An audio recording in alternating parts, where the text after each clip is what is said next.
Gravação iniciada. Bom, pessoal, então vamos aqui retomar nossa pauta da tarde. A gente já tinha feito todas as sustentações orais, então tem dois processos pendentes. O primeiro de atualizando, acho que é 178, Clinop, Clínica de Ortopedia, acho que é Pediatria, que aqui cortou o da empresa na pauta. É um lucro presumido, tributação de CSLL, coeficiente de presunção de atividade hospitalar. Então, atualizando 178, Clinop, em apreciação, por favor. Obrigado, presidente. Eu vou explicar rapidamente e depois eu leio com mais detalhes o processo. Trata-se de uma empresa, uma clínica médica. Ela foi intimada a apresentar os seus livros contábeis e apresentou diário, razão, nível de apuração de serviços, conforme solicitado pela fiscalização. A fiscalização comparou o livro Razão com a DIPJ, viu que havia omissão de receitas. Então, a infração inicial foi omissão de receitas por conta dessa diferença entre o livro, a receita escriturada no livro Razão e a DPJ. Além disso, a fiscalização entendeu que a empresa não poderia usufruir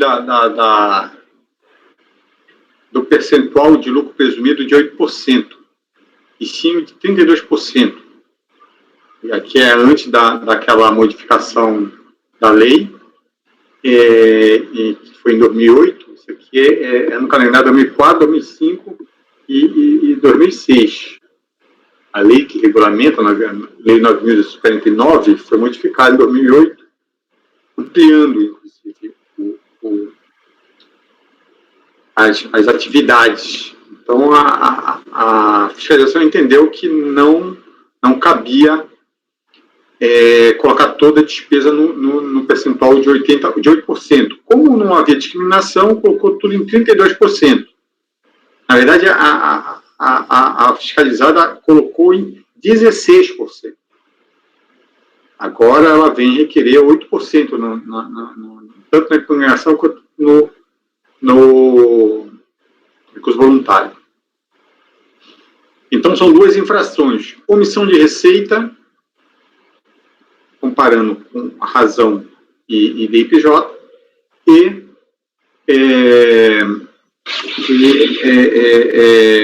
e reclassificação da base de cálculo das receitas declaradas. Tinha ano de 16%, colocou em 32%. E nos recursos, tanto na impugnação como no recurso, o contribuinte vem trazendo o mesmo argumento. Qual é o argumento dela? Ela diz que o Razão está errado. E que ela escritou errado, que o que deveria ser considerado seria as receitas que estão no lucro de serviço, no livro de serviço, prestação de serviço. E quanto à alíquota, que é a outra infração, né, que seria a classificação em alíquota errada, ela vem defendendo de que, de acordo com seus contratos, ela anexa alguns contratos, ela exerce a atividade de prestação de serviços que são atividades ambulatoriais, com aquelas atividades específicas, assim, que requer uma estrutura hospitalar, e por conta disso ela requer a aplicação do índice de 8%. Adiantando o meu entendimento, em relação à Razão, eu acho que o Razão é o livro fiscal em si, que dá a respaldo da escrituração fiscal federal. O livro de serviços tem uma outra finalidade, não é o livro que dá base à escrituração para apuração de tributos federais. Então, é o livro, por excelência, é o livro Diário e Razão, que foi o que o contribuinte cedeu à fiscalização, E por fim, esse tem que ser considerado para efeito da apuração do lucro presumido, no caso aqui. Além disso, o livro que a contribuinte quer considerar, que é o livro de registro de serviços, ele sequer bate com a DIPJ, ele é menor, as receitas que estão lá refletidas não bate nem com a DIPJ. Além disso, o livro de serviços, ele traz por exemplo, em 2004, que é o ano que teve mais comissão, ele traz uma ordem de receitas de R$70 mil, R$73 mil. Eu trouxe aí no meu voto um quadro comparativo, DIPJ, livro de serviços de vazão, e uma apuração nas DIRFs daquelas pessoas que prestaram serviços para a autuada, eles acusaram uma receita bem maior do que 73 mil, na hora de 250 mil reais. Então, o que mostra que, na verdade, o livro de serviços não é o livro fidedigno para esse tipo de apuração. E quanto ao índice de 32,8%, eu verifiquei nos contratos e apurei que realmente há possibilidade de que a recorrente exerça as duas atividades que são base para a diferenciação entre as alíquotas de 8% e 2%. Quais são essas atividades? Consultas médicas, já que ela presta serviço para operadoras de plano de saúde, tipo GEAP, ela não presta serviço para a Unimed, que a gente viu há pouco, mas ela presta, por exemplo, para o GEAP e outros planos de saúde. E nos contratos, há lá que os serviços são prestados em específico com base em guias médicas, ou guias médicas de consulta, ou guias médicas de serviços. Então, aí, me ficou claro para mim, isso está nos autos desde a primeira instância, de que haveria como se diferenciar, e a contribuinte em nenhum momento, nem na fiscalização, nem na sua declaração de imposto de renda, né, nem para fiscalização, nem na primeira instância, e nem aqui ela faz essa diferença, ela põe tudo só num bolo só, minha receita é de 8%. Então, por conta disso, eu orientei meu voto no sentido de negar. Eu não teria como negar, já que a própria contribuinte não diferencia. Ela, na verdade, defende que ela pode usufruir dos 8% para toda a sua receita. Então, eu vou ler rapidamente aqui, eu já expliquei, né, mas já adiantei, inclusive, a base do meu voto. O processo não é muito grande, mas ele requer, para minhas conclusões, ele requereu verificasse um pouco dos contratos, as notas fiscais fixadas, para ver se em algum lugar havia diferença. Então, as notas fiscais são genéricas, prestação de serviços no mês para fulano de tal, os livros contábeis, as receitas declaradas, todos eles são feitos de forma que não dá para diferenciar os serviços, que eu até achei que seria conveniente colocar uma parte de 2%, como manda a legislação. A legislação manda que faça isso, né? Agora, manda quando estão diferenciados, né? Quando não estão diferenciados, aí não tem como, né?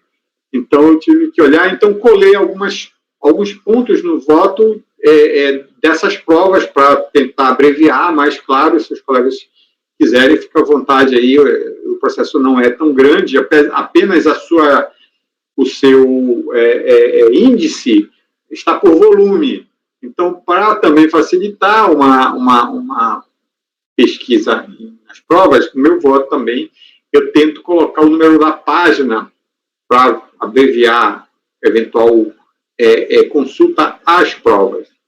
Então, trata de recurso voluntário contra acordo da DIJ, que julgou procedente em parte a impugnação apresentada à conta autos de infração de imposto de renda, PIS/COFINS, referente aos fatos geradores de 2004, 5 e 6.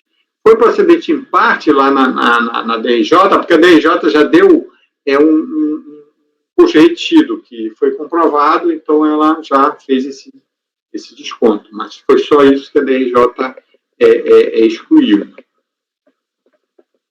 As infrações imputadas do sujeito passivo, como eu falei, são a omissão de receita, que é a receita escriturada no livro razão e não declarada, de acordo com a discussão dos fatos, e a aplicação indevida de coeficiente de determinação do lucro presumido. O fiscalizado utilizou o coeficiente de determinação do lucro presumido de 8% no ano de 2004 e 16% nos anos 2005 e 2006, quando deveria ter utilizado, segundo a fiscalização, 32% em todos os anos calendários. Ciente da autuação, o contribuinte apresentou a impugnação, e os argumentos são os mesmos do recurso voluntário, na qual aduz quantas omissões escrituradas e não declaradas, a impugnante defende que as receitas lançadas no livro razão o foram erroneamente, e que as receitas efetivamente recebidas foram as que constam do livro de apuração do ISS. Neste sentido, defende que o livro razão por si só não é prova suficiente da omissão de receitas e que caberia à fiscalização comprovar cabalmente que a autuada auferiu receitas escrituradas no livro razão. Em sua defesa, a autuada anexa o livro de registro de ISS e as notas fiscais de serviços correspondentes. Quanto ao coeficiente para a determinação do lucro presumido, defende a autuada que, referido percentual, a ela se aplica. Haja vista, não se aplica. Haja vista prestar serviços de natureza hospitalar, cujo percentual é o de 8%. Na sequência da impugnação, discorre ainda defendente sobre a evolução das normas da Receita Federal que regulamentaram o dispositivo em causa. Aduz diversos precedentes no sentido de aplicação do coeficiente de 8% para as pessoas jurídicas prestadoras de serviços hospitalares, os quais incluem no rol destes serviços diversas atividades, tais como diagnóstico por imagem, serviços de fisioterapia, reabilitação, hemodiálise, UTI, etc. Por fim, alega a defendente, inconsistências no levantamento do crédito tributário constituído pela autoridade lançadora, tendo em vista não ter deduzido as retenções na fonte por ela suportadas. A decisão de primeira instância julgou proceder de empate a impugnação apresentada por entender, primeiro, que devem prevalecer os registros consignados por razão e confirmada a omissão de receita, que deve prevalecer o coeficiente de 32% para os serviços hospitalares, pois a redução prevista no artigo 15 da Lei 9.059 não alcança as atividades de clínica médica pura e simplesmente. E que devem ser recalculados os valores devidos em 2004 a fim de comportar as retenções comprovadas. Cientificada a decisão de primeira instância, é interessada em interpor recurso voluntário em que repete os fundamentos de sua impugnação. Posso passar por favor, presidente? Seu microfone está... Pode sim, pode continuar, por favor. Então, as infrações imputadas foram omissão de receita e aplicação indevida. Inicialmente, quanto à omissão de receita, não há reparos a fazer nas conclusões da decisão recorrida. A recorrente defende que as receitas lançadas no livro razão ou foram erroneamente, e que as receitas efetivamente recebidas foram as que constam no livro registro de ISS. Nesse sentido, defende que o livro razão, por si só, não é prova suficiente da omissão de receita, e que caberia à fiscalização comprovar cabalmente que a autuada auferiu as receitas escrituradas no livro razão. Em sua defesa, a autuada anexa o livro de registro de ISS às notas fiscais de serviço correspondentes. De fato, analisando o livro de registro de serviços prestados, o qual consegui nas notas fiscais emitidas, folhas 118 a 158, verifica-se que os valores da receita nele lançados são consideravelmente inferiores aos lançados no livro razão. A questão é definir qual desses dois livros deve ser considerado para fins de determinação da base de cálculo dos tributos federais. Entendo que devem prevalecer os registros de possibilidade do livro razão, uma vez tratar-se do livro de escrituração obrigatória para o fisco federal, já que o livro de registro de serviços atende à legislação municipal e tem para a esfera federal interesse meramente complementar. A inversão dessa ordem somente justificaria ante a comprovação de erro no livro razão e a confirmação da idoneidade dos valores lançados no livro de registro de serviços. Essas condições para inversão da fonte de prova não se verificam nos presentes autos. As pessoas jurídicas optantes com base no presumido estão obrigadas à escrituração contábil, que inclui o livro razão, dispensável somente no caso de contribuinte manter livro caixa com a escrituração de toda a sua movimentação financeira, inclusive bancária, o que não se verifica no presente caso. Os registros consignados na escrituração contábil do contribuinte valem, inclusive o livro razão, gozam de presunção legal relativa à diversidade, vale dizer, fazem prova a favor ou contra o contribuinte, salvo se comprovada a sua imprestabilidade, ao que se deduz dos artigos 923 e 924 do RE 99, aplicado ao ano em questão. No presente caso, quem pretende deconstituir a presunção da veracidade do livro razão é o próprio contribuinte, a que aproveita essa desconstituição. Logo, a ele caberia a comprovação do alegado erro, mas não logrou comprovação no presente caso. No que se refere ao livro de serviços, esse não é idôneo para atestar a totalidade das receitas efetivamente recebidas pelo incriminante. Porque, conforme o comparativo efetuado pela edição recorrida, entre as receitas lançadas no livro razão, DIPJ e livro serviço, tomando-se os dados referentes ao ano de 2004, conclui-se que os valores lançados no livro de prestação de serviço não guardam qualquer relação com os declarados na IDIPJ. Aí eu pulei aí o quadro. As diferenças entre os valores do livro razão e no livro de registro de serviço são bastante expressivas e se verificam em todos os meses do ano. Por outro lado, procedendo-se a um levantamento do rendimento recebido pela impugnante de terceiros em 2004, através das DIRFs, folha 538, apresentadas pelas fontes pagadoras da impugnante, constatou-se que esses rendimentos totalizaram 283 mil. Esse valor, mesmo sem considerar as prováveis receitas sobre as quais não incidiram retenção na fonte, extrapola em muito o total das receitas registradas no livro de registro de serviços, o que evidencia a inidoneidade deste livro. Ressalte-se, faltou dizer, inidoneidade para efeito de apuração da receita tributária pelo lucro presumido. Ressalte-se que a defendente não especifica em nenhum momento na sua impugnação a natureza do erro que alega haver cometido no preenchimento do livro razão, tampouco as contas ou lançamentos que teriam sido afetadas em espécie na sua escrituração. A conclusão que se chega é de que a defendente não logrou comprovar o alegado erro, pelo que subsistem como verdadeiros, até prova contrário, os lançamentos constantes do livro razão para os anos de 2004 a 2006. Aplicação indevida do coeficiente de determinação do lucro presumido. Bom, conforme decidido pelos egregios STJ, no RESP 1116-399, que tramitou no regime estabelecido pelo artigo 53 do antigo CPC, deve ser considerado serviços hospitalares aqueles que se vinculam às atividades desenvolvidas pelos hospitais voltados diretamente à promoção de saúde, de sorte que, em regra, mas não necessariamente, são prestadas no interior do estabelecimento hospitalar, excluindo-se as simples consultas médicas, atividade que não se identifica com as prestadas no âmbito hospitalar, mas nos consultórios médicos, fecha aspas. No mesmo sentido, a súmula CARF 142 prescreve que até 31/12/2008 são enquadradas como serviços hospitalares todas as atividades tipicamente promovidas em hospitais, voltadas diretamente à promoção da saúde, mesmo eventualmente prestadas por outras pessoas jurídicas, excluindo-se as simples consultas médicas. O artigo 15, inciso 2, que excepcionou da aplicação de 32% para o cálculo presumido dos serviços hospitalares. Mesmo considerando a ampliação legal consignada na lei de 2008, esses altos taxas de receita dos anos calendário 2004 a 6, entendo que a redução do coeficiente aplica-se a outras atividades de caráter terapêutico e diagnóstico, mas não alcançando as atividades clínica médica pura e simplesmente. Essa conclusão já foi trazida na DRJ, viu? Eu estou aqui me aderindo.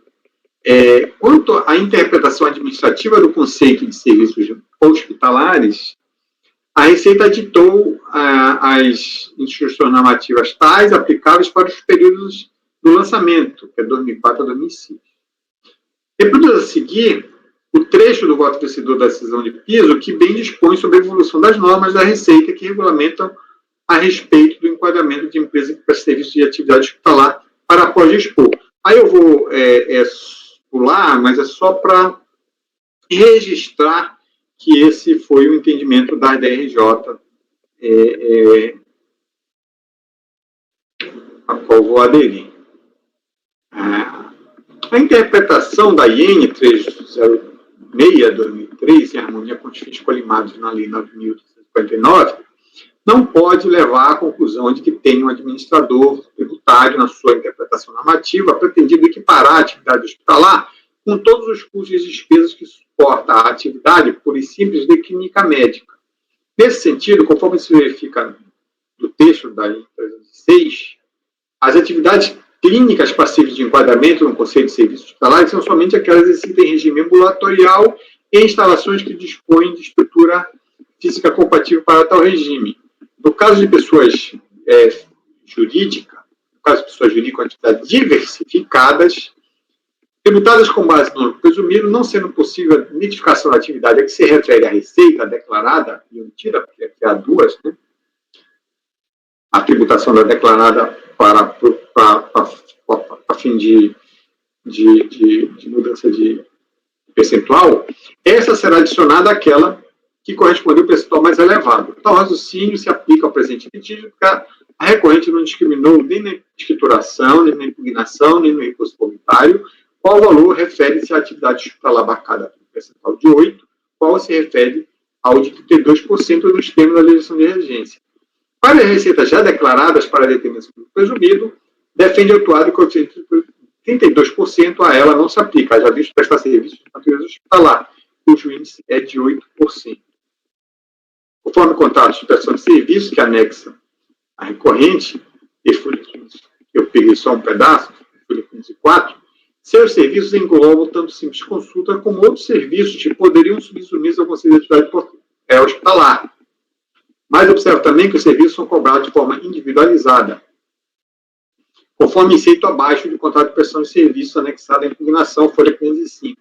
Razão por que concluo que seria plenamente possível tal discriminação, devendo prevalecer a alíquota de 32% para os serviços declarados.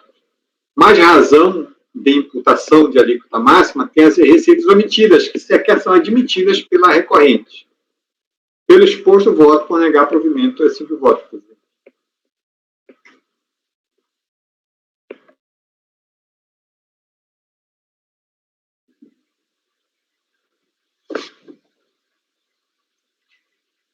Alguma dúvida, algum esclarecimento, pessoal? Não, é só uma consideração, né? Desculpa, você quer falar, Javalveiro? Não, pode falar, Donela, depois eu complemento. Preferência, pode ir. Não, eu só ia dizer assim, que eu já peguei, acho que na sessão passada, um processo com essa matéria. Regra geral, quando ele presta serviço hospitalar, ele prova fácil, ele traz a desenho, foto, planta baixa do local, contrato de serviço, enfim, ele traz farto conjunto probatório. Realmente, nesse caso, eu não vi nada, assim, no sentido de, ainda como disse o conselheiro, ainda que ele prestasse um outro serviço, ele não fez o menor esforço para diferenciar quais eram, de fato, hospitalar. Como em prestando serviço de consulta, ele quis, na verdade, levar tudo para o 8%, entendeu? Foi no tudo ou nada, eu acho.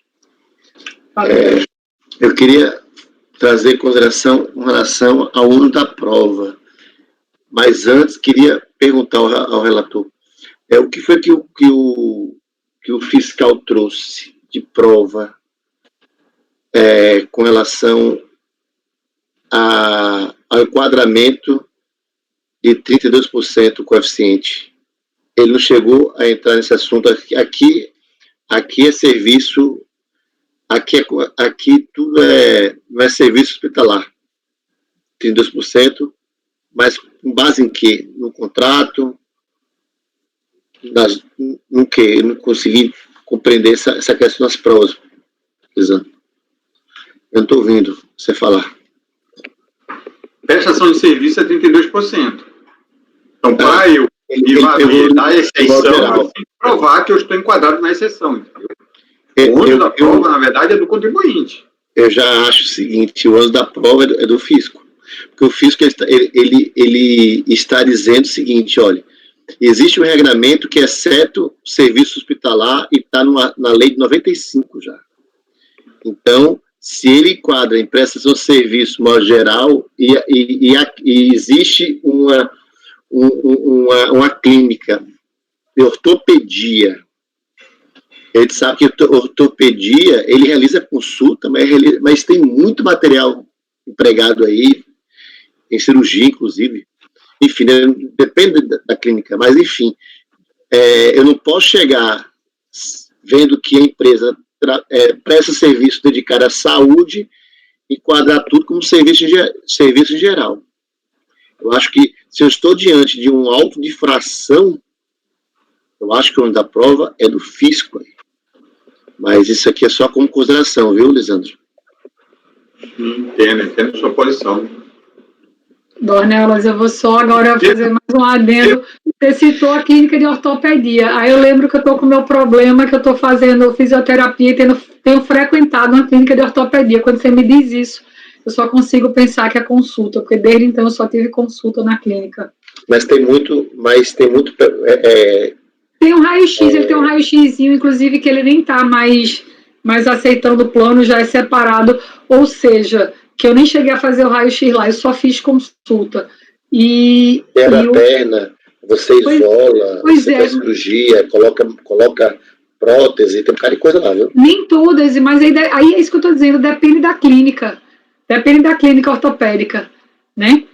Ele faz um gesso, tira um raio-x, ele até acredito que ele faça as duas coisas, mas ele predominantemente ele tem consulta e ele tem que distinguir.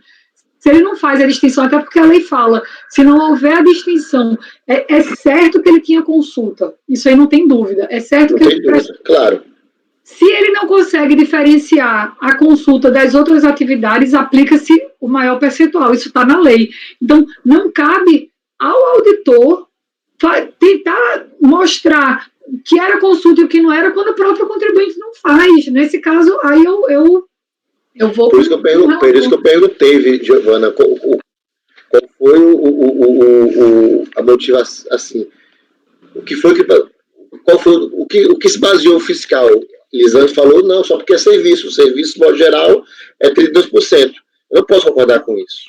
Agora, se o fiscal chegasse assim, olha, eu fui nota fiscal, é impossível distinguir, assim, entendeu? Aí, mas ele não faz distinção que é consulta, promoção à saúde. A nota fiscal, ela é genérica. As notas fiscais emitidas são genéricas. Falei isso. Estão anexadas nos autos, inclusive coloquei as páginas. No termo de início de fiscalização, o fiscal já alertou o contribuinte para que, se ele tivesse algum tipo de benefício, isenção, alguma coisa, que ele informasse. Então, o que tinha-se em mãos, a escrituração do contribuinte, ela toda é genérica em termos de serviço. Então, não há como diferenciar. Agora, eu não duvido que o contribuinte tenha parte de sua atividade abarcada pelo índice de 8%. Não tem como. Por quê? Por conta dos contratos de prestação de serviço. Mostra lá que ele apresenta guias, a guia é de consulta ou um serviço. Entendeu? É uma clínica que é de pediatria, que deve abarcar mais consultas, pediatria, né? Mas de ortopedia. A ortopedia deve ter esse tipo de serviço. Então, aí, eu acho que essas guias, tá anexado aos autos, tem hora dizendo que é consulta. A guia não. Como é que se a guia tivesse nos autos, eu baixava em diligência. Mas ele não anexou as guias. Ele anexa só as declarações do ISS, tá genéricas, as notas fiscais também. E como é que você sabe dessas guias que tem as duas É por causa do contrato. Eu colei lá no final do voto, tem... Mas será que esse contrato não é suficiente para poder baixar a diligência? Não, porque não tem nada no processo desde o início. Ele não diferenciou desde o início. Na DIPJ ele não diferencia. E ele colocou lá como 16%. Mas ele não diferencia ainda, de forma alguma. Então, não acredito que não é. Na DRJ bateu nessa tecla, viu? A DRJ falou, olha, não duvido que haja essa prestação de serviço, mas só que o ônus do contribuinte é diferenciar, só que ele não diferenciou em nenhum momento. Aí, no recurso voluntário, ele poderia ter se adiantado, né?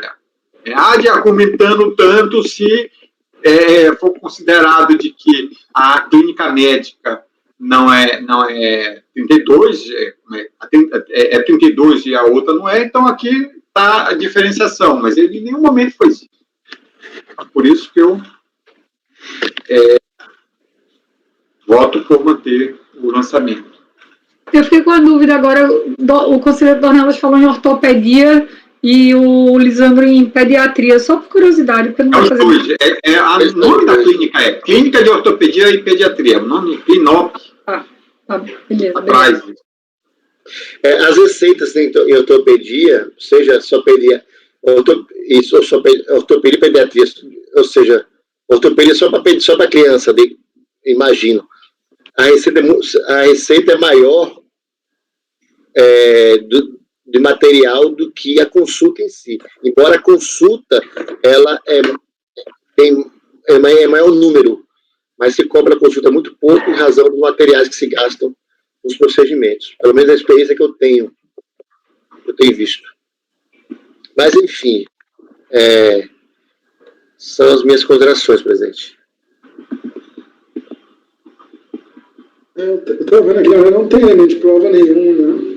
Você também, e tem isso realmente que o doutor Zeno falou, daí já disse que ela até poderia fazer atividade, mas não trouxe prova alguma. Isso está bem claro no voto da DRJ, então eu também não tenho dúvida. Mas será que eu poderia considerar que o elemento de prova de que existe de fato isso aí seria tanto os contratos social como os contratos com os planos de saúde, demonstrando que a abrangência as coisas, acho que é possível. Por muito menos aqui a gente já converteu em diligência. Até, eu lembro uma vez que a gente estava discutindo material essa questão de clínica, de retenção de fonte, Fernando falou, existe planilha e planilhas. Tem planilha que todos os dois são construídos pelo autor, mas tem planilha que é tão completa que ele não é uma mera planilha. No caso aqui, ele não é planilha. No caso aqui tem contratos, né? E a gente sabe como é que funciona. É igual funciona a atividade. Eu suscitaria diligência, presidente. Tá bom. Eu só vou fazer uma observação, só mais umazinha. Tá bom. Você exigir que o fisco prove que ele... Veja só, o fisco entende que ele não prestou serviço hospitalar. Aí você exige que o fisco prove que ele prestou. Você exigir uma prova odiosa, uma prova negativa. Não. Eu não estou desconstruindo o trabalho do fisco auditoria, não. Eu estou dizendo o seguinte, eu estou querendo aplicar, porque essa infração, ele é abaixo de 2008. Então, aplica-se a súmula do CAF e aplica-se o entendimento do STJ. Para mim, questionável que aqui o autor, que o réu, sei lá, o contribuinte, ele prestou serviço para mostrar a saúde. É questionável isso aí. E tem um contrato que o Lissandro falou que diz que ele realiza as duas atividades. Eu conheço a atividade também. Para mim, são indícios fortes que me convencem a uma diligência. Isso aí seria em prol do fisco, que eu ia aplicar a súmula e o DMS TJ para deixar apenas numa diligência, identificar isso aí, não denaturar todo o trabalho do auditor fiscal, mas sim diligência, de repente, timando o contribuinte para trazer os elementos desse tipo, em razão dos indícios apontados. Enfim, isso aí é nesse sentido, Giovana.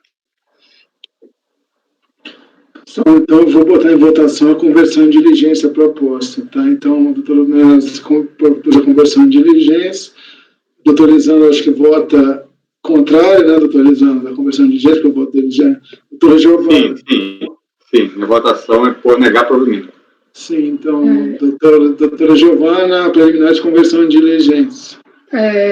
Não, eu acompanho o relator por negar provimento. Então, atualizando o relator, doutor Lucas. Presidente, eu penso que uma diligência nunca... Acho que a gente não pode ter ela como regra, obviamente, porque senão a gente sempre vai ficar descendo para diligência em qualquer caso, mas eu acho que ela não traz prejuízo, e eu acho que ela pode garantir aí uma efetividade. Eu vou acompanhar a divergência. A preliminar. Tá, preliminar. Doutor Rafael. Com o relator, presidente. Doutora Mauritânia. Eu acompanho a proposta de diligência, presidente. Doutora Bárbara. Eu também acompanho a proposta de diligência, presidente, até porque eu sou uma das pessoas que usa muito ortopedia, porque eu tenho problema nos pés, e na clínica que eu frequento mesmo, eu já fiz de tudo, não só a consulta. Bom, isso aqui então é lançamento, né, doutor Lisandro? Acho que faltou o doutor Rafael. Não, ele votou com o relator. Ah, tá. Então, eu também vou votar com o relator, mas eu só estou perguntando antes de eu votar, que na verdade acho que a caso 19 é aqui, né? Da 10522, porque é lançamento, então vai ficar em fase de empate. Eu estou redigindo assim, até eu não falei para vocês, mas assim, em fase de empate no julgamento, aplica o 19 efetivamente, então vai vencer a conversão em diligência, porque na verdade votaram a conversão de diligência o doutor Dornelles, doutor Lucas, doutora Mauritânia e doutora Bárbara.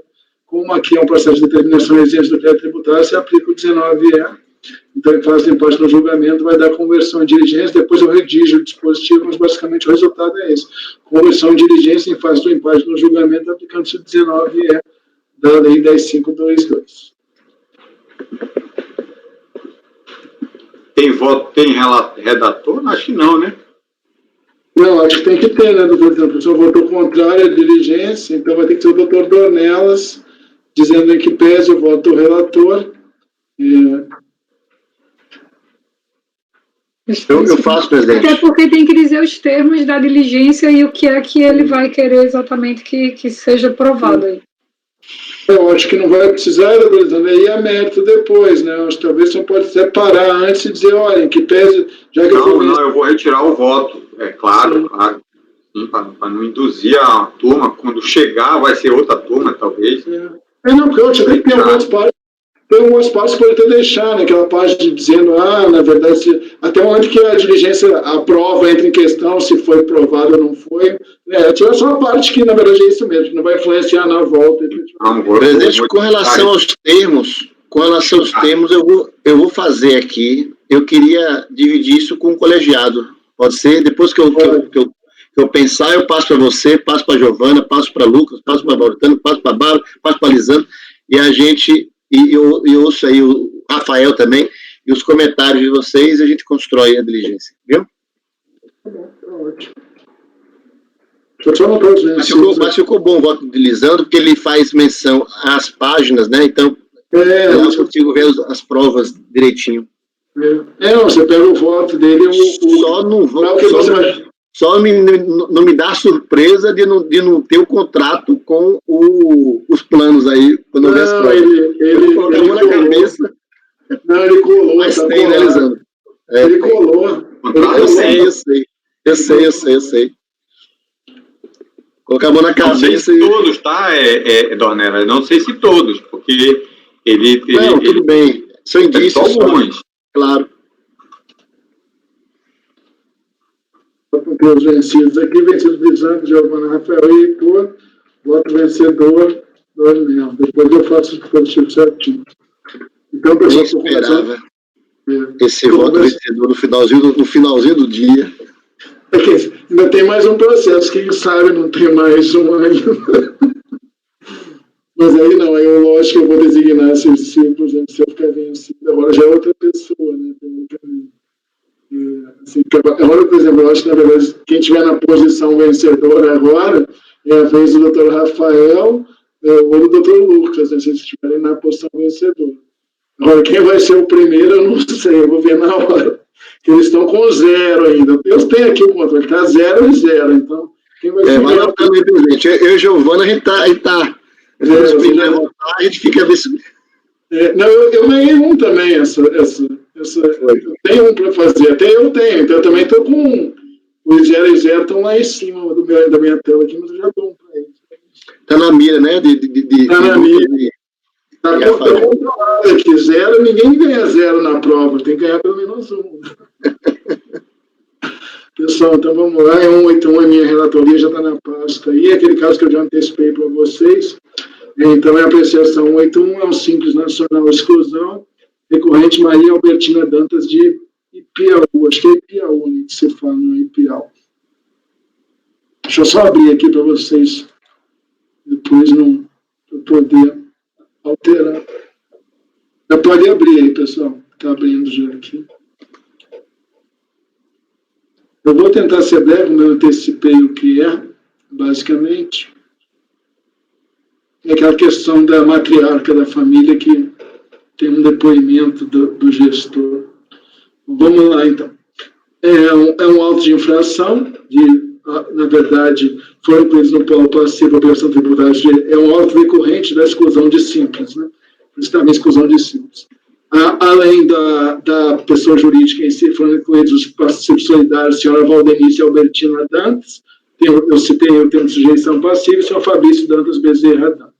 Conforme relatório fiscal, há uma diferença entre as receitas constantes da expressão contábil e as originalmente declaradas em sede de declaração de simples, tá? Foram apurados os valores da escrituração muito maiores, efetivamente, e ainda para o IRPJ do CSE ainda teve um arbitramento de lucro após a exclusão do autuário da sistemática do simples, porque tem uma receita bruta muito maior do que o simples permitiria. Esse é o auto de infração. Ainda se foi qualificada a multa de ofício, porque a redução da base de carros e tributos foi mais de R$1 milhão. Houve a constituição da empresa para interposta pessoa, que é essa questão que eu falei para vocês sem mencionar de que se tratava de algo, mas que era uma questão de interposta pessoa que eu ia tratar ainda na sessão de hoje. Por não que o verdadeiro transforme individual, também omitiu a informação com o intuito de impedir a retardária, ele traz aqui inciso aqui, caracterização e negação, 71 da 452, para justificar a multa qualificada.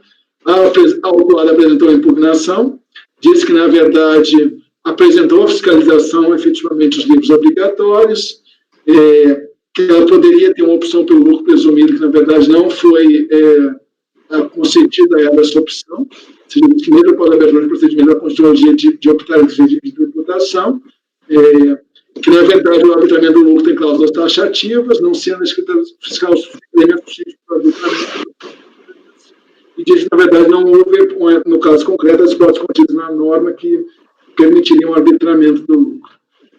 Passa a discorrer sobre a questão da exclusão, diz que, na verdade, se solicitou realmente no primeiro termo de intimação o livro de área e razão, o plano de contas da IPJ e o ALUR, e os balancetes de verificação, só que ela começa a deduzir uma tese que é a seguinte: ela diz que, na verdade, ao pedir esse tipo de livro, o fiscal estaria condicionando a empresa a uma situação que depois daria a ele, faria ele com que oferisse um prejuízo, né, na situação, incorresse num prejuízo. Ele diz o seguinte: olha, uma vez que não apresentação do livro do LALUR, do livro Razão, terminaria por colocar a situação de arbitramento de lucro, o fiscal, na verdade, ele fez essa intimação para, posteriormente, ele entrar numa situação de arbitramento de lucro. Então, na verdade, é uma situação de prejuízo causado por essa intimação para solicitar o livro de aprovação do lucro real e de área razão. Ela disse que, na verdade, o procedimento que o fiscal adotou tentaria a interpretação mais benéfica, ela da norma, com base no 112 do CTN, 145 da 8981. Diz que, na verdade, ele foi induzido ao erro, basicamente é isso que ele quis dizer. Houve, na verdade, a desconsideração da norma pelo fiscal, e ele teria impedido a impugnante de impor a conformidade com a letra da lei, uma vez que crime não se fazia exercício de escolha não optar pelo lucro arbitrário. Ele diz, na verdade, que a multa de 150% seria exacerbada, que, na verdade, verdade, aí traz uma teoria sobre capacidade contributiva, que não teria, e, na verdade, que nem mesmo a sonegação ele estaria caracterizada aqui no fato, porque mesmo com a sonegação não se poderia, ele diz o seguinte, não tem nenhum tipo de sonegação aqui, mas mesmo se sonegação houvesse, nós justificaríamos a imposição de uma multa de 150%, que é uma multa confiscatória, em sentido, acho que o princípio do não confisco impediria ter uma multa qualificada, ainda que sonegação houvesse, é o que ele sustenta aqui. Ele diz que é inconstitucional a multa, tem um caráter confiscatório, então, taxa Selic, ele passa a dizer que tem caráter remuneratórios e não moratórios, aí traz uma fundamentação para a inaplicabilidade do juros Selic, efetivamente, diz que, na verdade, quando a alteração só for por arbitramento do lucro, traz um parecer que o COSIT, efetivamente, não poderia fazer o lançamento reflexo por si só, não ensejaria por si só o lançamento do PIS da COFINS, agora está falando de PIS e COFINS, efetivamente, que nós deveríamos ter observado esse parecer, que fala que o lançamento por si só de PIS e COFINS está se instruindo contra PIS e COFINS aqui. Diz que, na verdade, se o julgamento for pela manutenção também das tributações, reflexo, ele diz que, na verdade, não poderiam estar no mesmo processo fiscal. Isso aqui diz que, na verdade, a fiscalização agora, depois, dizendo que, na verdade, tenta se enquadrar a empresária, que é a doutora Maria Albertina, como interposta pessoa, mas sem prova convincente da existência de ação dolosa. Diz que, na verdade, não houve nenhuma omissão de receitas no presente caso, porque na instituição do contribuinte estava toda essa receita registrada efetivamente, e dizia que informava ao fisco mensalmente esse demonstrativo a essas receitas, que não é verdade, né? Tinha na contabilidade um valor informado ao fisco, era um meio menor, tanto que deu origem ao lançamento. Aí cita que antigamente a omissão de receitas era tributada 50%, então isso, na verdade, é uma espécie de muito gravosa essa tributação aqui estabelecida de tributar a 150, no caso, e diz, na verdade, que no caso, quando a receita estava escriturada não declarada, não se falava em omissão de receitas, mas sim em inexatidão da declaração de rendimentos. Diz que, por outro lado, a falta de entrega da declaração não configura o dolo, efetivamente. Então, a fim de tipificar como sonegador e arbitrar o lucro da empresa, ela diz, na verdade, que por isso que se enquadrou como interposta pessoa, rejeita essa qualificação de interposta pessoa, efetivamente, mesmo que hipoteticamente o enquadramento no 71 a responsabilidade tivesse correto, teria que se tomar outro rumo na tributação. Disso, na verdade, não tem nenhum tipo de evidente de fraude, efetivamente, ou seja, na legislação de imposto de renda, só uma calção, a nota em si não seria capaz de promover a explicação da negação. Então, disso, na verdade, em geral, também se afrontou os princípios da legalidade, da proporcionalidade, e diz que, na verdade, o 44.2 da 94.30 tem uma aplicação restritiva que o fiscal sabia disso, por isso que colocou esse enquadramento no auto de infração. A DRJ negou o procedente de procedente. Eu perdi muito tempo na manutenção de conformidade porque o recurso voluntário é idêntico, exatamente idêntico à manutenção de conformidade. Então, tudo está relatado aí nas folhas, acho que bastante, né? Do item 4 do meu voto, é o recurso voluntário do contribuinte, e eu encerro, esse é o relatório. Se vocês tiverem alguma dúvida, senão eu vou passar o voto. Posso passar o voto? Posso, né? Então, cientificado a direção em 29 do Código Terceiro, protocolo 1 dos 6, mesmo com esse recurso tempestivo, recurso, parece, dá 30 dias, acho que certinho aqui. Uma vez tendo autuado, optado por repetir os mesmos argumentos de impugnação, eu transcrevo como o recurso, o acordo de primeira instância enfrentou as argumentações da impugnação da contribuinte. Vou tentar passar aqui relativamente rápido também. Primeiro, quanto à questão da exclusão, se baseou o acordo recorrido na ocorrência do artigo 14, inciso 4, que é a constituição por interposta pessoa. Existiu aqui, segue a DRJ, uma intimação a uma das clientes da contribuinte, que é essa Barry Kelebo, do Brasil, principal cliente, que disse que, na verdade, a pessoa responsável era o Dr. Fabrício Dantas, que, na verdade, ele é neto da senhora Maria Albertina, apresentou recibo de pagamento das compras no cheque da senhora Fabrício, tem um monte de recibo do senhor Fabrício recebendo o cheque dessa cliente da empresa. Está tudo no anexo 1, tá? Se você ver, acho que a folha é o terceiro volume, o quarto volume. É o volume que vai até a folha 644, são 2 volumes. Da 644 para trás, você vai ter 2 anexos, onde tem vários pagamentos dessa empresa, que é cliente dessa doutora Maria Albertina, né, dessa empresa aqui, pagando a compra de cacau para esse Fabrício Dantas, que era quem recebia os cheques. A senhora Valdelice o que aconteceu? Se chamou a senhora Maria Albertina para prestar depoimento na Receita Federal. Apareceu a senhora Valdenice, que é filha da senhora Maria Albertina, com uma procuração de plenos poderes, e ela, nessa qualidade, prestou um depoimento a termo. Os principais pontos, efetivamente, ela disse, na verdade, ela tinha experiência no ramo de cacau, e o filho dela também. Aí que vem, por restrições, primeiro item, a Constituição da empresa, por restrições de ordem cadastrais, não foi possível, isso não foi possível. O que não foi possível? Abriu uma empresa em nome dela, Valdenice, e do próprio filho. Razão porque a empresa foi constituída em nome da mãe, a senhora Maria Albertina Dantas, complemento que a empresa terminou as atividades nos anos de 2004 e 2006, respectivamente. Aí diz, informação do empresário, quais as atividades empresariais profissionais que a senhora Valdenice e a senhora Maria Albertina desempenhou. Diz que a senhora Maria Albertina, que é a titular da empresa, pelo menos formal, não teve experiência anterior com comprimento de cacau. A senhora Valdelice, sim, teve experiência no ramo, trabalhou em cooperativa de cacau há mais de 10 anos, e que o senhor Fabrício também não possui experiência no ramo de cacau, mas trabalhou na prefeitura de Guandu e tinha bom relacionamento com as pessoas da região. Então, aparentemente, o que parece é que quem era gestora da parte do cacau era a senhora Valdelice, e da parte de marketing, né, do comercial, era o senhor Fabrício. Correspondendo à senhora, a senhora Maria Albertina é aposentada, ela é consultora de benefício, a senhora Valdenice, e o senhor Fabrício era funcionário público municipal.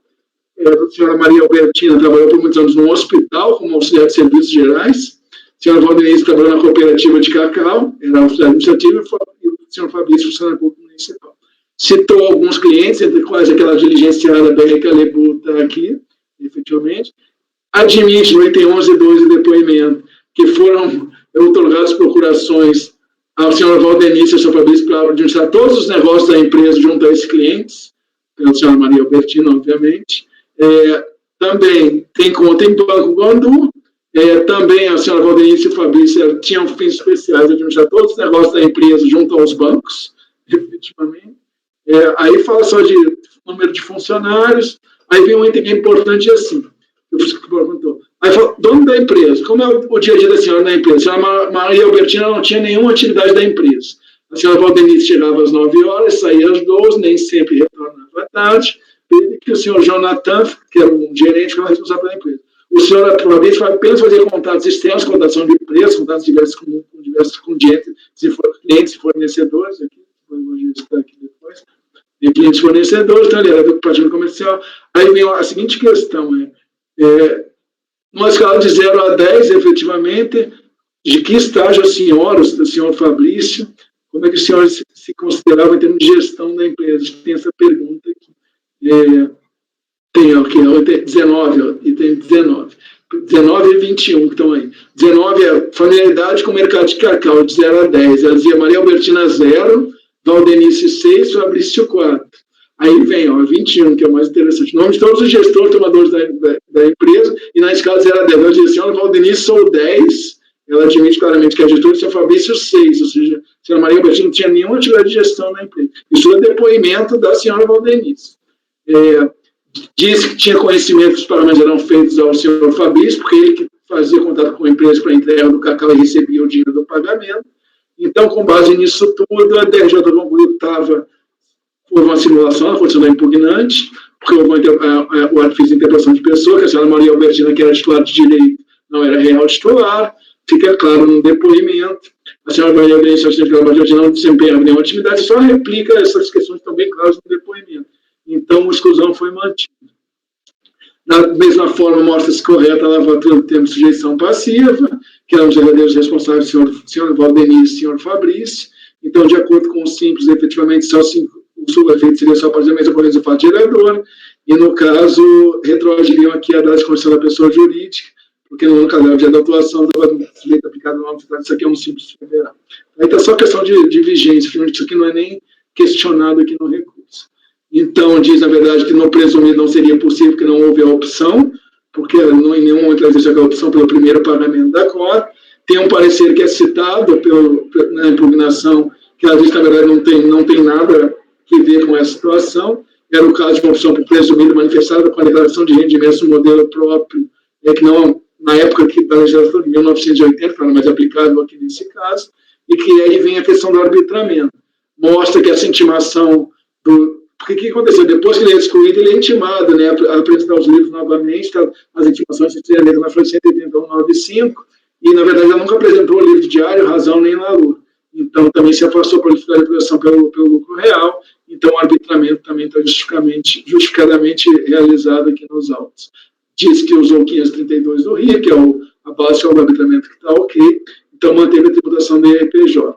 CLL diz, na verdade, que aquela tributação reflexo, diz que é o mesmo pressupostos fáticos, contra o PIS e a COFINS, efetivamente, diz que, na verdade, também se levantou em cada período de apuração, receita de apuração mensal, e se aplicou a alíquota prevista pelo regime cumulativo, e se deduzia, que aqui é interessante ver, tem uns quadros, vocês vão ver até porque eu vou falar um pouco de relevância da omissão desses quadros. Nesses quadros, eles pegaram todos os valores que eles pagaram de simples, alocaram por tributo e deduziram da autuação, efetivamente. Então, também manteve isso aqui, e aí afasta a argumentação de constitucionalidade da multa, que eu acho que eu não vou nem ler esse pedaço aqui, efetivamente. Cita aqui agora essa questão de sonegação, diz, na verdade, uma conduta dolosa, efetivamente, aí o parágrafo principal, esse que ele traz aqui, está no final da folha 13 do voto, é o principal argumento que a DRJ usou para fins de manter a qualificadora da multa, com base no evidente estudo de fraude, é aquela questão de declaração falsa, reduzindo a base de cálculo de mais de 1 milhão, houve também a interposta pessoa, considerando a interposta pessoa, e com isso caracterizou o 71, que ele fala em omitir ou retardar o conhecimento, efetivamente. Então, basicamente, acho que esse é o voto e tem a questão do juros Selic, que a DRJ também manteve. Então, com isso, acho que, na verdade, aí tem um item longo sobre o juros Selic, também não vou ler todo, a DRJ manteve. Eu li também tudo, porque eu vou me filiar muito ao voto da DRJ, acho que não tem muito que adicionar esse voto aqui. Então, vamos lá, o meu voto é da folha da item 9, desculpa, em diante, está na página 15 do voto. Nenhum reparo a fazer os concluídos pela cola do recorrido, agora eu estou votando, né, contra o recurso voluntário. Eu também entendo que a resposta de folha 119 a 121, conjugada com a diligência de folha 106 a 124, com termos de depoimentos de 134 e 139, resposta 119 a 121 é a resposta da diligência daquele cliente deles. Na verdade, vou ver que está dentro, é uma resposta dentro dessa diligência, que está na 106 a 124. Tem um termo de depoimento, que eu já li aqui sensivelmente, porque vai ser uma base fundamental para mim. Para mim, são evidências consistentes e relevantes, para incluir que a pessoa foi concedida através de interposta pessoa, senhora Maria Albertino, que desconhecia completamente o ramo de atividade da empresa em questão, não tendo conhecimento, nenhuma experiência minimamente relacionada à compra e venda de cacau, e sequer ter condição de comparecer o depoimento prestado, tendo ali sido reconhecida. Eu trago aqui aquele trecho do termo de depoimento que é, para mim, relevante. Que por restrições de ordem cadastrais, não foi possível abrir a empresa em nome de seu filho, em seu nome de seu filho, senhor Fabrício. Por essa razão, a empresa foi constituída em nome da mãe, senhora Albertina, e não em nome da senhora Valdenise, senhor Fabrício, que eram os sócios e gestores de fato da empresa. Esse é o termo de depoimento da senhora Valdenise. Também das mesmas evidências, eu concluo que há uma participação ativa direta e comum do senhor Fabrício e da senhora Valdenise nos atos que deram origem à omissão do objeto de lançamento, ou seja, obviamente que se ela geria o senhor Fabrício ativamente a empresa, ele até recebia os cheques efetivamente. Eles praticaram esse fato tirador relacionado à omissão, tiveram participação direta nesse fato tirador, não tenho a menor dúvida disso. Então, também mantenho a responsabilidade da sociedade feita com o 124.1. Possibilidade de tributação pelo presumido também rejeito, porque, na verdade, não houve realmente exercício de opção nenhum, e ainda a inaplicabilidade do parecer está perfeita, realmente. Esse parecer não se aplica a essa legislação aqui. Ele fala também em opção por declaração, não tem nada a ver com a exclusão de simples, depois foi que nem existia, né, na época. Exclusão de simples e posterior opção, quando ele é excluído do simples por um presumido. Efetivamente, esse parecer também é inaplicável no caso para mim. Está bem claro para mim que ele não apresentou os livros, eu trouxe de novo as folhas de intimação aqui para vocês querem ver a caracterização da hipótese de arbitramento. trago aqui o 533 e o 532 do RIR, que permitiu um arbitramento da situação. Não acho, afasta aquela questão de 112, não tem qualquer dúvida interpretativa que justifique o 112.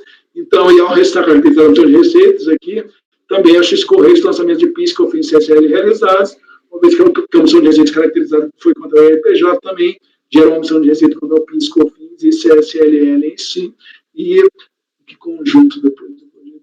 Essa promessa em conjunto do processo também é respaldada pelo nono parágrafo 1º de 7235. Multa qualificada, eu trago aquele, vou poupar vocês de ler, que eu acho que eu já julguei aqui. Multa qualificada, a questão de ser recorrente e relevante. Eu tenho um trago que eu voto da Câmara Superior, que é a posição, não sei se ainda é prevalecente lá, mas é que eu sempre me filiei, é um voto do doutor Rafael, que para fins qualificadora de omissão, é necessário que a omissão seja relevante e recorrente. Ou seja, aqui, no caso sobre análise, no item 11 do meu voto, vocês podem ver que tem uns quadros aqui de folha 196 e seguintes, onde você vê que realmente a omissão ocorreu para vários períodos de apuração e é bastante grande, a receita escriturada, a diferença receita escriturada interna e receita declarada, recorrente, então a recorrência em si ainda você vê o número de cheques emitidos, não é só os períodos de apuração, como tinha receita emitida de cada cheque emitido, efetivamente, que não bate, então o cheque é muito maior do que a receita declarada em si. Está no anexo 1, está na 240.641, esses pagamentos do cliente recebidos pelo senhor Fabrício, né? O cheque do senhor Fabrício. A senhora Valdenice ainda admitiu ser a principal gestora da empresa, efetivamente, então, todos esses elementos, efetivamente, ambos plenos de administração dados pela senhora Maria Albertina, que nada fazia na empresa, pelo visto, é um elemento bem conclusivo, no sentido de afastar caracterizadores da omissão, afastar como caracterizadores, ou seja, que a omissão detectada, vou tirar esse caracterizador, ficou confuso aqui, afastar que a omissão detectada possa ser acreditada a um erro ou equívoco, ou seja, é uma omissão que foi por vários meios de apuração, diversos cheques recebidos efetivamente, o valor é relevante da omissão, então, diante dessa relevância e recorrência, eu mantenho a qualificadora em si, porque eu acho que é impossível que isso possa ser acreditado a erro ou equívoco, ou seja, uma conduta sem a existência de dolo. Então, eu trago aqui, também acaba se aplicando, diante desse meu posicionamento, o teor do julgamento de primeira instância, os fatos penais da vida figura essa negação, também até concordo que aqui realmente houve sonegação, o contribuinte quis impedir o resultado gerador pela Receita Federal, valores de receita e 1 milhão efetivamente não foram declarados, efetivamente, e obviamente quem recebe os cheques desse montante de omissão e declara tão pouco, não pode estar agindo em erro ou equívoco, assim com dolo. Isso também é reforçado por ter se constituído a empresa não em nome das pessoas que geriam, mas em nome de terceiros. Então, na verdade, diante desse quadro fático aí, desse quadro, como a gente costuma dizer aqui, conjunto da obra, eu acho que a qualificadora está bem aplicada em si. Fala que não tem que se falar de súmula 1425, porque não vamos dizer receitas nesse caso aqui de conduta dolosa por si só, de oposição por si só. Então, diante de toda essa fundamentação, mantém a qualificadora em 150%. E, por fim, pessoal, só terminando aqui, quanto à multa qualificada ser afastada por violação de princípios constitucionais, ou ainda por os argumentos que pugam para não existência de juros, eu trago as duas súmulas nossas aqui. O caso não é competente para a constitucionalidade, para a apreciação de constitucionalidade, e também a súmula 4, dizendo que os juros incidem, efetivamente, súmulas 2 e 4. Então, nenhum reparo a fazer a autuação, já concluindo o meu voto, e voto por negar o provimento ao recurso ao meu voto. Estou aberto aí, pessoal, esclarecimentos, debates, mas é aquele caso de interposta pessoa, uma omissão bastante relevante, em que o filho, a filha e o neto da titular movimentavam a empresa e tinham uma omissão de receitas bastante relevante. Ainda colocaram a empresa, confessadamente colocaram a empresa em nome da matriarca da família. É isso. Posso escolher os votos, então? Eu estava, em relação à interposição da pessoa, enfim, para mim não resta dúvida, justifica a exclusão do simples, mas a questão da qualificação da multa, eu entendo assim, eu poderia até ter uma empresa constituída em nome de um laranja, digamos assim, no caso desse. Não consegue constituir porque tem o nome, o cadastro não está ok, bota o nome da avó. E ainda assim ter a empresa toda regular, do ponto de vista tributário. Descobrindo a interposição, óbvio, ela poderia ser excluída. Mas ainda assim ela poderia ser regulada do ponto de vista da obrigação tributária. Então, assim, eu acho que o fato de ter uma interposta pessoa suficiente para a exclusão do simples, mas não para qualificar a multa. Né? Na verdade, quando você pega aquele nota fria, interposição, não sei o que lá, é um fator a mais que ajuda a formar a convicção, mas exclusivamente por este fato eu não qualificaria a multa, digamos que fosse apenas em um mês e de um valor pequeno, a omissão de receita, digamos, eu não qualificaria só porque está no nome da avó. Então eu acho, nesse caso aqui, importante essa questão do volume da omissão e a prática reiterada, mas eu fui na folha citada pelo relator 196, aí ele mostra a situação apurada. Eu queria ver essa questão da relevância dos valores, se realmente esses valores são relevantes. O fato de ser no simples, eu acho que já cabe. Porque se colocou no nome de laranja, foi para viabilizar a inclusão no simples, que é uma isenção. Então, eu com todas as veias, discordo. Se não fosse do simples, fosse o lucro real, por exemplo, acho que esse raciocínio seria cabível. Mas como a contribuinte foi colocado no simples, que é um sistema isentivo, eu acho que só o fato de estar no nome de uma interposta pessoa já é causa para qualificação. Deixa eu só pegar aí, doutora Giovana. Na verdade, é assim, esse critério de relevância, não existe um parâmetro objetivo, se é 100%, 200% efetivamente. Assim, não tem uma regra, né? Mas olha aqui, deixa eu só dizer o que é aqui. Explicar o quadro, efetivamente, tá?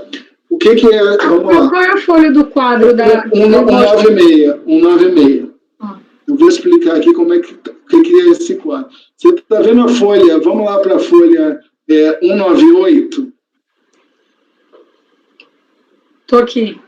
198, o que se fez aqui? Você está vendo aqui, simples a pagar declarado, essa coluna, o fiscal explodiu isso nos tributos relativos ao simples declarado. Então, você vai ver que tem 252 declarados, ele explodiu em 25 de CLL, 75 de COFINS e INSS. Esses valores de 25, 75 e 25, 75, que ainda não lançou INSS, são esses valores que constam desse valor de COFINS a compensar e RPJ a compensar. Então, o que acontece aqui na realidade? Onde teve pagamento, seja o declarado em si, eu não sei se é pagamento, não, o declarado, está nessa questão do 25,20. Então, tem que comparar para fins de relevância, receita CSL devida versus CSL a compensar. Entendeu? Esse aqui é o montante. E a receita que ele fala de 1 milhão e 1 é a base. Se você somar 700 mil com 155.400 mil, dá mais de 1 milhão e 100 mil de base de receita omitida. Mas a omissão assim, de tributo é comparar o devido com o IR a compensar. É isso. Entendeu? Que ele pegou o simples declarado e explodiu em tributos relativos a isso. É isso, entendeu? Entendi. Então, por exemplo, tem um aqui que é 2.400 devido de COFINS, 360 a pagar. 10 mil de COFINS, 270 a pagar. Ou se quiser, assim, ver o total da omissão, assim, sem por tributo, você pode ir lá na 198 e aí comparar receita bruta declarada versus receita daquela planilha da 196 ou simples declarada com todos os tributos que são devidos aí do período, entendeu? Talvez o melhor seja comparar a receita com receita. A escriturada, você pegar a escriturada versus a declarada ali. Por exemplo, em abril de 2005, vamos fazer um exemplo aqui. Teve 80 mil escriturada contra 41 mil declarada. Em maio, que é uma omissão de 267 mil escriturada contra 11 mil declarado. E assim vai, E esse foi o fundamento que o auditor usou na hora que ele lavrou o auto para qualificar a multa. Sim, ele disse que foi relevante, ele falou da interposta também, que houve uma conduta dolosa em colocar a mãe da empresa, e que ele sempre também recebia um cheque, mas ele fala que houve essa negação porque, basicamente, você omitiu ou impediu o conhecimento da autoridade fazendária desse montante total de 1.100.000. Basicamente é isso. Ele fala também da interposta pessoa, além disso, ele usa, mas aqui, ó, esse aqui, ó, que eu trouxe do DRJ, basicamente baseado no da fiscalização. Esse parágrafozinho isso é o 19. Basicamente é isso aqui, ó. Esse é o fundamento da fiscalização também, porque a DRJ acedeu à fiscalização. A apresentação de declaração falsa à RFB, com valores de receitas inferiores em aproximadamente 1.100.000 aquelas registradas no livro de CMS, o que por si só evidencia o elemento dolo, se ter a consciência da negação, e aí ele fala também, ó, como argumento adicional, tal conduta também está evidente na própria constituição da pessoa jurídica em nome de terceiro, em virtude do impedimento legal de proprietário, fato conversado pela senhora. Então, são os dois, evidentemente, ele começa falando da sonegação como por falta dessa receita ter sido omitida conscientemente.